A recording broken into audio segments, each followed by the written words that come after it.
Hi mga kamadamyons, ito yung part na masakit.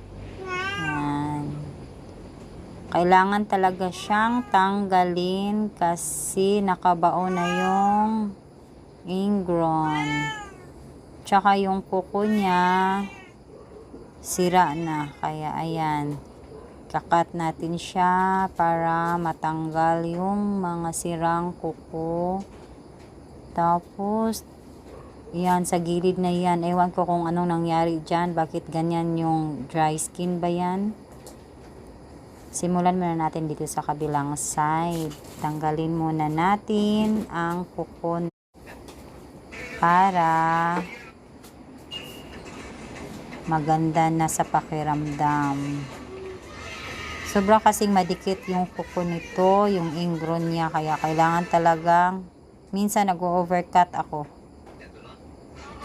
para kuha talaga ang mga dry skin at ingron na mga nakabaon. Ayan, talagang tinitiis niya yan yung sakit. Tiis muna para matanggal lang yung nakabaon na ingron. Ayan, sarap sa pakiramdam niyan pag natanggal, diba? Talagang tinitiis lang niya ang sakit, makuha lang ang ingron.